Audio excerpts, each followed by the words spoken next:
kayaknya kalau bisnis itu sesuatu yang kita tuh nggak suka, yang nggak ngerasa kayak kita tuh tergerak, wah ini emang impact-nya nih berharga banget buat masyarakat dan lain sebagainya, kita tuh nggak akan bertahan lama.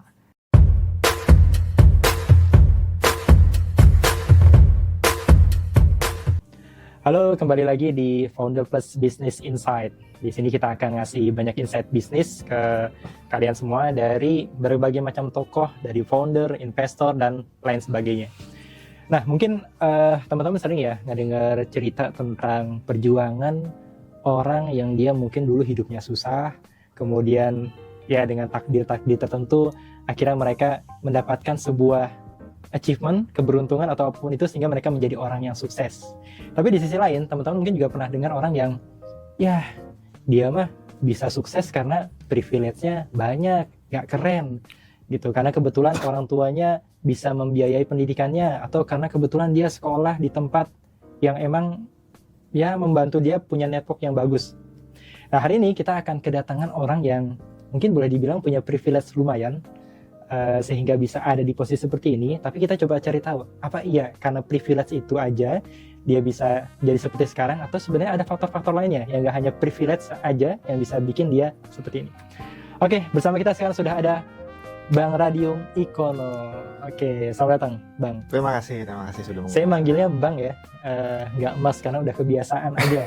Dan panggilannya saya nggak tahu kalau di luar apa ya, apakah ada yang manggil Radium atau apa, tapi saya manggilnya Bang Ikono ya. Oke, gimana kabarnya Bang? Alhamdulillah, kabar baik. Baik ya. Oke, sekarang berarti sibuknya di Ngurusin Scooters. Scooters masih ya? Masih full time-nya di situ. Full time di Scooters setelah diakuisisi oleh Ruang Guru.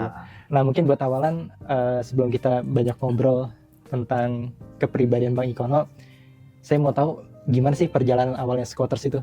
Iya. Kalau Scooters tuh kalau resminya berdiri tuh dia 2018. Jadi cuma sebelum dia jadi, kalau istilahnya tuh startup ya, sebelumnya tuh saya tuh udah bikin komunitas lah gitu dari 2015, bahkan sebelum itu. Jadi emang passionnya kan, dreamnya dari dulu tuh kayak pengen banget bantuin anak Indonesia kuliah ke luar negeri, dapat beasiswa gitu ya, S1 ke S2 S3 segala macem. Karena keresahan pribadinya adalah saya sebagai orang yang lama kuliah dan tinggal di luar, total tuh 11 tahun saya tinggal di luar. 11 tahun? 11 tahun, lumayan ya. Dari S1 pertama di? Dari bahkan waktu kecil. Oh, dari waktu kecil. Iya, okay. Lahir sih di sini, terus umur setahun sampai TK tuh pernah tinggal di Jepang juga kan. Jadi total tuh 11 tahun tinggal di luar. 11 tahun. Terus ngerasa emang itu kayak life changing moments banget. Banyak banget hal yang menyenangkan, hidupnya nyaman, banyak yang bisa dipelajarin. Terus kayak aduh, kenapa ya orang Indonesia masih banyak yang belum bisa gitu ya untuk kuliah keluar, kesempatannya ternyata belum pada tahu aja pada saat itu ya. Jadi saya tuh aktif tuh dulu bikin komunitas namanya Sahabat Beasiswa. Udah rutinnya ada beasiswa ini kesini ayo pada daftar. Butuh IELTS, TOEFL, lalala segala macam itu. Itu ada biayanya dulu? Enggak, dulu free. Oh, free? Pro bono. 2015 kita bikin dari Instagram aja, rame kan. Terus kita punya chapter istilahnya, jadi kayak komunitas lokal yang mereka punya seminar-seminaran lokal, saling sharing lokal kayak gitu-gitu. Nah, menariknya gini Bang Topan, jadi 2018 saya tuh sebenarnya mau capek tuh ngurusin komunitas. Justru malah capek karena kayak ternyata yang ngurusin yang non profit gini lumayan makan hati loh. Jadi kita pernah bikin beneran IELTS prep gratisan. Ya pernah gratisan, pernah yang murah banget yang kayak cuma 200.000 aja kok, 20 pertemuan gitu. Wah, murah banget kan. Itu pertemuan pertama rame, wah yang daftar rame, wah 50 orang segala macam. Masuk pertemuan kedua aja tahu-tahu tinggal sisa 7 orang. 7 orang? Iya. Dari berapa tadi? Dari 50. Yang daftar 50, pertemuan pertama mungkin kalau nggak salah ya, ini kejadian 2016-17 gitu ya.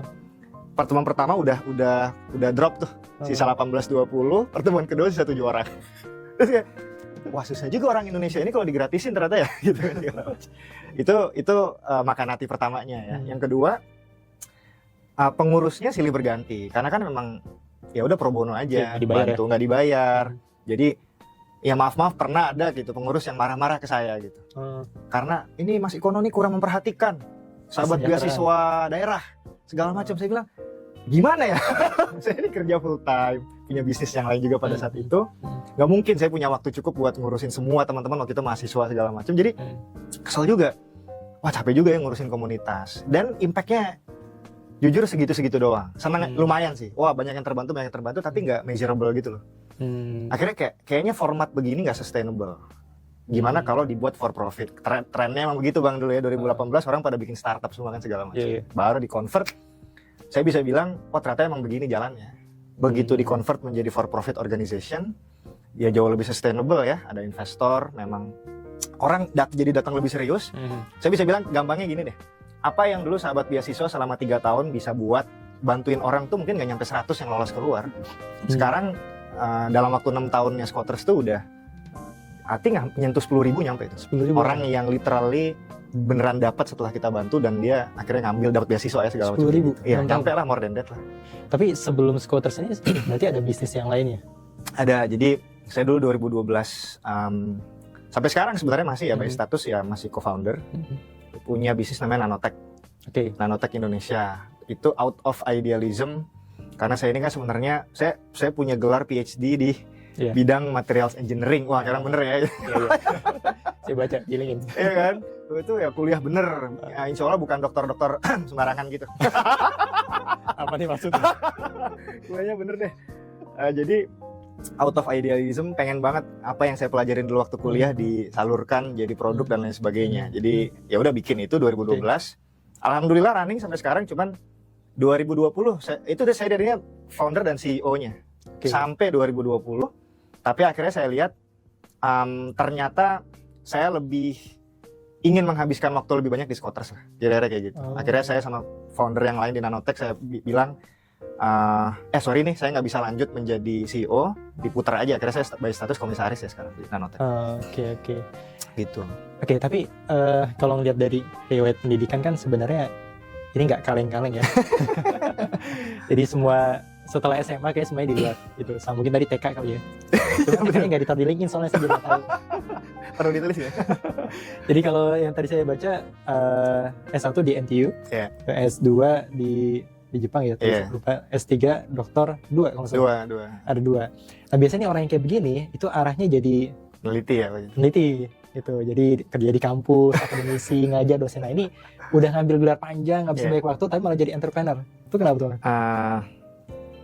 Ya pertanyaan yang berat gini. Jadi sampai paling nggak sampai S2 akhir di Jepang tuh masih ada bayangan untuk jadi dosen atau peneliti. Tapi jadi inspirasinya ya bapak sih. Kan bapak dosen ya. Di Teknik Kimia UI. Nah bapak tuh dosen yang agak beda. Dosen yang punya banyak penemuan, kemudian penemuan itu dikomersialisasikan. Nah jadi dari dulu pun udah nyerempet. Jadi kalau jadi dosen atau peneliti pun pengennya yang punya produk yang bisa dikomersialisasikan. Dreamnya udah kayak gitu. Namun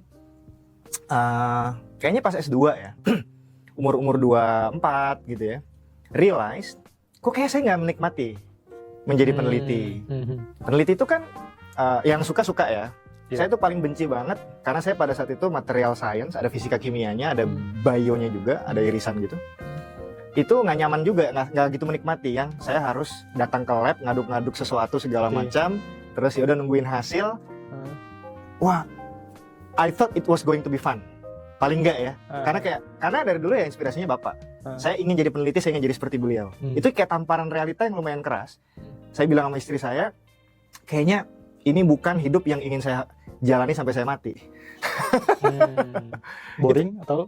Kayak nggak menikmati, nggak membayangkan saya akan sampai umur 50 nge-lab, nulis paper. Bukan ini yang saya mau. Tapi begitu saya punya sampingan pada saat itu bikin bisnis. Di Jepang tuh bikin bisnis agak asal-asalan. Jadi antar jemput orang naik mobil ke bandara, ke Narita gitu ya. Saya punya mobil pada saat itu, beli murah. Bolak-balik Narita jemput orang segala macam 10.000 yen. Nyetir sendiri? Nyetir sendiri. Oh. Terus pindahan, wah ada barang mau dipindah dari rumah ini, rumah dekat segala macam, 3.000 yen ya, apa lala segala macam gitu. Jadi kayak lala move gitu ya? Sebelum ke tren zamannya. Sebelum ada Gojek ya. Itu exciting banget. Ternyata senang banget gitu, kayak lebih membara gitu, kayak wah minggu depan bisa omset berapa ya. Jadi lebih excited. Jadi saya sama istri saya kayaknya Tapi ini mungkin pelajaran berharga loh buat teman-teman di sini. Menurut saya kadang-kadang kita tuh nggak jujur sama diri kita. Itu tuh temuan saya. Jadi kayak itu lumayan susah untuk kayak, karena saya udah terpatri dari umur, kayaknya bahkan dari sejak masuk S1 umur 17, 18 aja saya kayak udah tahu saya kayak in the future saya mau jadi apa. Seakan-akan. Jadi kasarannya 6 tahun saya tuh udah ingin jadi seperti itu. Berat banget loh untuk jujur pada diri sendiri. Enggak sih, kayaknya gue tuh gak menikmati ini. Gimana ya, lumayan stressful itu. Kalau kata anak sekarang quarter life crisis katanya gitu. Siap. Tapi akhirnya saya memberanikan diri, kayaknya nggak ini. Akhirnya kayaknya entrepreneur deh.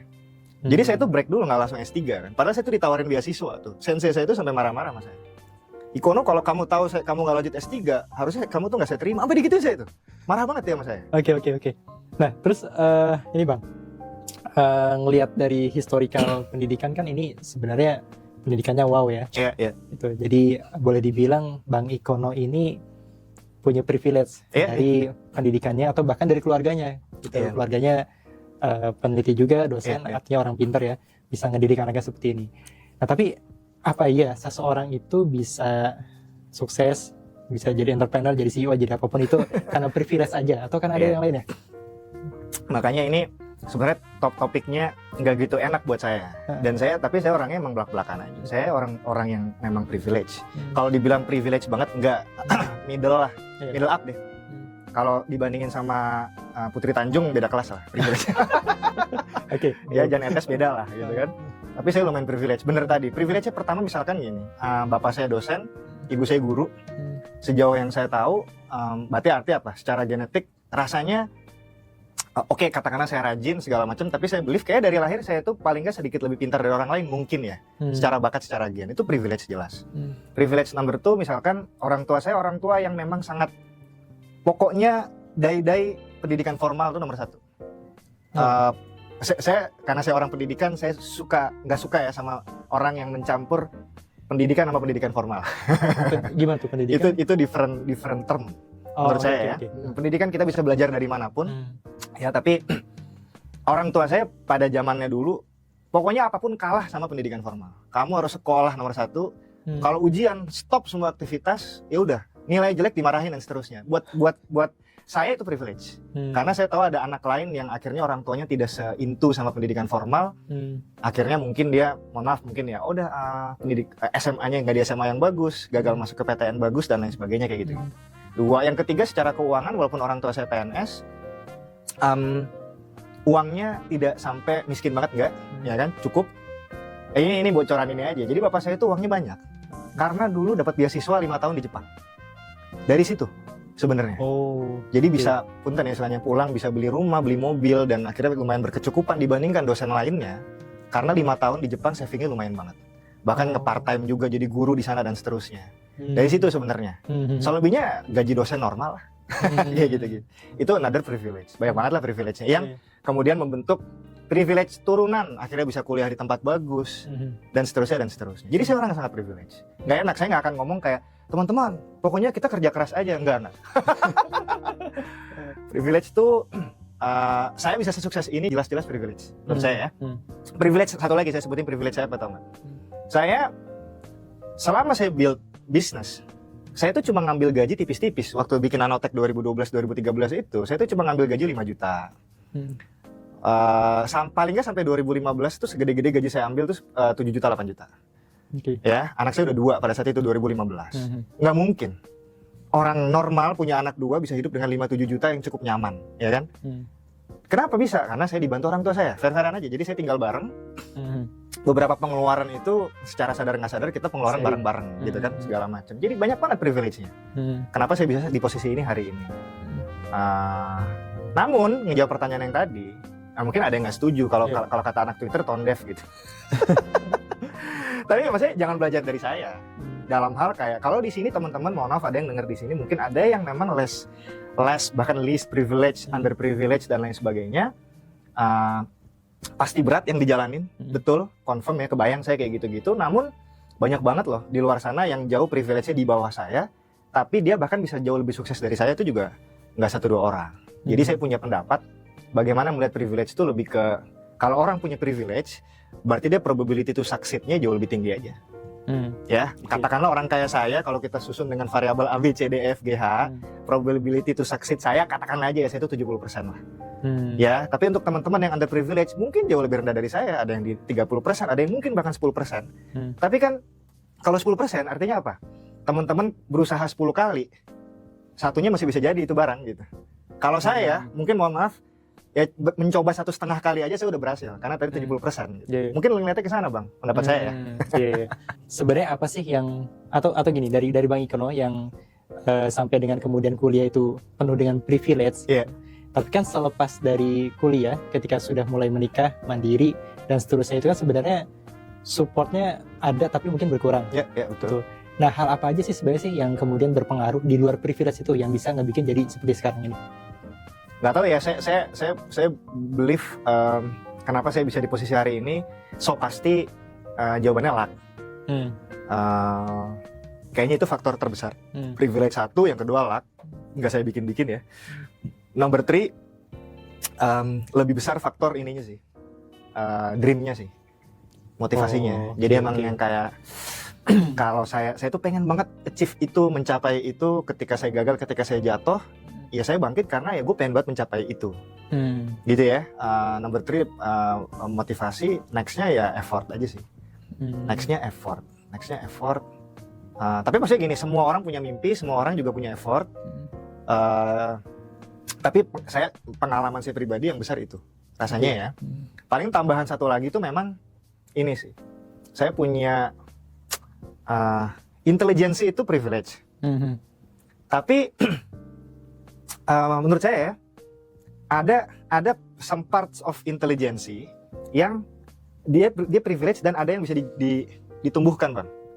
Ini menurut pendapat saya ya. Ada intelijensi yang memang dia inherent, dia emang pintar dari lahir ya kan. IQ tuh inherent tuh. Tapi ada loh orang yang dia smart. Mungkin orang bilang mungkin street smart kali ya. Jadi dia pintar gara-gara jalanan.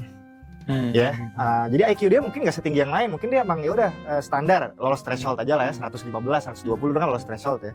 Tapi dia tuh smart banget dalam hal problem solving. Nah itu yang menurut saya penting tuh Bang, kalau kita bicara mau jadi founder, CEO, at the end of the day itu bukan IQ atau apa sih, seberapa kita itu mampu untuk ada masalah apa di lapangan, kita tahu cara solving itu, dan persisten aja gitu. Mungkin itu ya bayangan saya ya, other than tadi ya so-called privilege, hal-hal itu yang bikin saya bisa mencapai di level ini hari ini, dan yang ingin saya sarankan ke katakanlah entrepreneur muda yang dengerin ini gitu ya. Jadi yang pertama tadi punya dream ya. Tadi dreamnya tuh kalau saya sambungkan dengan yang pertama itu kita harus jujur dengan diri kita sendiri. Masuk akal. Jadi tadi Bang Ikono kalau teman-teman dengar mulai dari apa? Lala Move versi Jepang ya.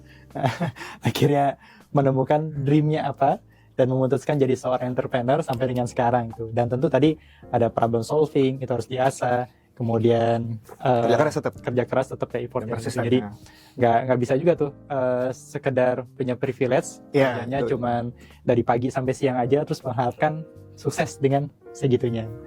Oke Bang, nah tapi kalau kita bicara tentang dream, kan Bang Ikono baru sekedar menceritakan perjalanannya ketika di Jepang. Kemudian dream jadi entrepreneur. Nah boleh tahu nggak dream terbesar Bang Ikono tuh apa sih di balik entrepreneur yang sekarang dijalankan ini? Saya tuh nggak suka kerja. Gak suka kerja. Jadi tuh saya tuh orang yang dari dulu merasa kayak kenapa sih kita harus kerja jam 8 sampai jam 5 dari sejak lulus kuliah umur 22 sampai pensiun umur 55. Itu konsep yang saya pribadi saya nggak suka. Jadi saya mohon maaf kalau ada yang nggak cocok sama pendapat saya. Beda-beda kan? Karena itu saya pengen lawan quote unquote. Saya kok ingin ya di umur makin mundur sih. Jadi ya ini juga ya teman-teman. Tadi saya berpikir bisa kayak begitu di 30. Oh masih nggak tercapai, 35 nggak tercapai. Tapi nggak tahu ya, feeling saya 40 mungkin kena nih. Tadi saya bahasa kerennya di US lumayan rame termnya, sampai ada community-nya. Financial independence, independence apa independent ya, whatever ya, retire early. Jadi intinya punya uang atau source of income yang cukup, sehingga saya tidak perlu kerja 8 to 5 setiap hari. Tapi tetap kerja, tetap aktualisasi, whatever, mungkin invest, mungkin kerjain apa, tapi nggak terpaku pada satu ini gitu ya, company misalnya kayak gitu. Itu Bang yang saya incar. To be fair, to be honest itu yang saya incar. Kenapa saya pengen punya uang banyak yang ya sekian lah ya, sekian miliar. Kemarin ada Bang di IG rame katanya kalau mau pensiun minimal punya 5 miliar gitu. Ada tuh kemarin di IG tuh di sosmed tuh, kalau punya pensiun enak punya uang 5 miliar. 5 miliar tuh akan mendatangkan kita 20 juta per bulan. Kalau ditaruh di sukuk misalkan ya, 0,4% per bulan kira-kira ya. 20 juta per bulan. Masuk akal kalau memang gaya hidup dan biaya hidup Anda 20 juta per bulan. Jadi cukup punya uang 5 miliar sebenarnya bisa tuh fire tadi. Misalkan gitu ya. Beda-beda tiap orang. Saya nggak bisa sebut angka saya berapa targetnya. Tapi jujur dreamnya itu. Satu Bang ya. Tapi kayak lo Bang Ikono jadi bikin Squatters nih apa gitu, kayak apa nggak ada di benaknya untuk kayak impact terhadap pendidikan atau apa segala macam. Oh ada banget. Jadi oke, yang gede variabelnya tadi itu ingin berbisnis karena ingin tadi ya independen lah tadi sebenarnya, fire tadi segala macam, dreamnya itu. Tapi gini Bang Topan, alhamdulillahnya Bang ya, my learning kayaknya kalau bisnis itu sesuatu yang kita tuh nggak suka, yang nggak ngerasa kayak kita tuh tergerak, wah ini emang impactnya nih berharga banget buat masyarakat dan lain sebagainya, kita tuh nggak akan bertahan lama. Saya sempat bilang sama istri saya ya gitu, kayaknya kalau kemarin saya bikin bisnis jual beli mobil bekas, mungkin 2 tahun kayaknya udah bubar kan. Karena nggak passionate di sana segala macam. Sementara di pendidikan ini Bang, waduh, sampai hari ini aja, ini tahun ke-6 loh saya jalanin Squatters. Itu kalau ada pengumuman anak tiba-tiba lolos, teman-teman Squatters makasih ya, ini anak saya kemarin keterima di ini dapat beasiswa ini gitu. Waduh kayak ini nih, karena ini nih saya bikin ini gitu segala macam. Itu masih ada loh sampai hari ini spirit itu gitu segala macam. Jadi nggak juga saya seakan-akan yang saya cari itu uang doang segala macam, nggak juga. Ini another tips dari saya buat teman-teman entrepreneur muda tuh, kalau bisa pilih tema bisnis yang emang kita tuh suka delivernya, jalaninnya, karena kita ngurusin ini nggak setahun 2 tahun. Menurut saya paling nggak bayangkan 10 tahun mikirin ini bakal bosen nggak sih gitu. Gitu itu dari saya Bang ya. Jadi kayak ya tadi kenapa saya berbisnisnya kurang lebih tadi, tapi menggabungkan aspek yang emang saya itu juga punya hati di situ juga sih. Oke. Kalau di istilahnya kita tuh sering sebut founder market fit ya. Market fit bisa jadi ya. Kita udah fit sesuai dengan marketnya. Terus achievement yang akan didapetin tuh emang yang bikin kita happy. Yap. Gitu. Dan itu yang bisa ngebikin kita bertahan berlama-lama di bisnis kita. Benar ya? Agree. Oke, jadi Bang Ikono dengan apa yang tadi udah kita dapetin ya, udah kita dapat banyak insight dan cerita dari Bang Ikono. Ada nggak nih pesan, jangan disebut pesan terakhir ya, pesan-pesan buat para founder, para entrepreneur, entah dia yang punya privilege atau underprivilege, biar bisa paling nggak sedikit di atas Bang Ikono. Nah learningnya gini Bang, ternyata ini makanya ini kan katanya advice buat calon atau yang udah jadi founder ya. Ternyata yang ngebedain itu Bang ujung-ujungnya itu founder bagus sama enggak tuh emang ya banyak juga visi juga udah bilang kayak begini ya, eksekusi. Perbaiki cara teman-teman mengeksekusi sebuah bisnis. Ya, makanya ada yang saran bagus banget ya, sebelum memulai bisnis yang berat-berat, kalau teman-teman bingung mau bikin produk apa, jadi reseller aja. Tapi eksekusi yang bagus tuh apa sih pertandanya? Ya udah penjualan naik, gitu aja. Iya. Jadi sebelum kalau teman-teman bingung gitu ya udah misalnya putusin satu produk apa atau jadi reseller, coba deh jualan. Kemudian dari situ week on week, month on month, ada perkembangan gak dari jualan kalian gitu. Oh di sini mentok, berarti saya ngapain ya? Oh saya ternyata kurang ilmu nih di digital marketing, belajar dulu. Oh ternyata saya nggak ngerti jualan ini karena belum jago nge-sales. Oh coba mentoring sama siapa biar jago nge-sales. Eksekusi teman-teman. Jadi it's all about execution. Sebenarnya privilege, kemudian dapat investment dan lain sebagainya, itu yang ngebedain tuh scale-nya aja. Saya kalau diadu sama William Tanuwijaya ya bedanya beda scale. Iya. Ya kan kasarannya gitu. Tapi kalau ditanya kayak pinter-pinteran apa segala macam, mungkin jangan-jangan mungkin Bang Topan gitu on par lah sama William gitu kan. Beda privilege tipis-tipis gitu istilahnya gitu kan. Jadi itu pentingnya eksekusi teman-teman, itu nomor 1 tuh saran dari saya tuh. Jadi yang kedua, ketiga, keempatnya lebih ke ini sih. Sekarang tren bisnis hati-hati jangan keseret-seret ke apa ya, saya masih nemuin soalnya cara berpikir teman-teman yang mindsetnya masih startup di masa golden age-nya startup. Jadi yang kayak nggak apa-apa rugi, iya ini kan nanti saya akan pitching ya ke VC apa segala macam kayak gitu-gitu. Itu udah masa lalu banget ternyata. Dan teman-teman banyak yang belum siap menghadapi itu. Jadi saya malah ngerasa sekarang kalau kita bikin bisnis balik ke era sebelum 2010 yang ya udah pertanyaannya adalah ini net profitnya bisa berapa, tahun pertama kita target dividennya berapa, back to basic. Ya kan, jadi harus clear gross marginnya berapa, hire orang jangan kebanyakan dan lain sebagainya, dihitung semua perimpan kayak gitu segala macam. Syukur-syukur kalau ternyata produk kita ini masuk ke dalam investment thesis-nya venture capital firm tertentu ya kayak gitu segala macam, ya kita bisa combo gitu misalnya segala macam. Tapi ya bisnis balik lagi ke bisnis, balik ke tesis zaman dulu ya profit, ya bagi dividen dan lain sebagainya. Exit plan-nya adalah most likely IPO kayak gitu-gitu ya. Rasanya makin tipis banget kemungkinan dari, katakanlah ya, kayaknya dari 20-30 bisnis hari ini mungkin yang diinvest VC itu mungkin cuma 1 kemungkinannya. Jangan berharap ke arah sana sih gitu kira-kira. Gitu mungkin Bang Topan dan teman-teman. Siap, makasih banget Bang Ikono. Jadi tadi ini closing yang menarik ya, bahwa eksekusi itu yang terpenting ya, gitu. Produk bukan yang nggak penting, privilege bukan yang nggak penting, gitu. Atau nggak berpengaruh. Dia berpengaruh terhadap scalingnya, tapi kalau eksekusi kita nggak bisa, ya nggak akan jadi apa-apa yang kita jalankan. Terakhir Bang Topan, ini juga menarik ini. Jadi kita tuh kebawa juga sama dream-dream yang berlebihan. Seakan-akan kita kalau bikin company itu harus kayak 100 miliar, 500 miliar kayak gitu-gitu. Coba deh teman-teman kita simulate aja agak-agak gampang. Coba teman-teman punya bisnis, omset setahun 1 miliar. Oke? Yang kita bisa jagain net profitnya 20%. Berarti kita punya 200 juta loh tiap tahun buat kita bagi dividen. Kalau teman-teman own 100% of that company, atau anggaplah share ya, 80% segala macam. Berarti paling enggak, ya tapi nggak 100% dividen dibagi lah ya, 50% misalnya. 160, 80 juta loh di bulan Desember, tiba-tiba teman-teman dapat bleng dividen 80 juta. Kan hidup udah enak. Jadi itu aja Bang Topan. Jadi kadang saya tuh di awal-awal ketika nyaranin orang bisnis, ntar dulu, lu membayangkan ini sebesar apa? Iya. Bang gini 100 miliar, ini kayaknya nggak nyampe deh, market size-nya kayaknya nggak sebesar itu. Bentar. Ini kayaknya bisa 5 miliar setahun segini-segini. Bukannya dengan segitu hidup lu udah enak ya? Oh iya ya benar juga. Ya udah jalanin. Gitu. Itu konsepsi penting yang kayaknya ke anak-anak muda ini juga perlu dilurusin ya. Setelah boomnya startup dulu yang udah jeblok gara-gara winter kan. Iya. Oke, makasih tambahannya Bang Ikono. Jadi dihitung ya kalau mau jalan bisnis. Jangan main tembak angka, market size-nya cukup atau enggak, eksekusi yang benar, privilege atau enggak privilege itu bukan masalah besar sebenarnya ya, karena yang terpenting eksekusinya. Yang membedakan mungkin ntar di fase scalingnya ya, antara yang privilege dan yang enggak privilege.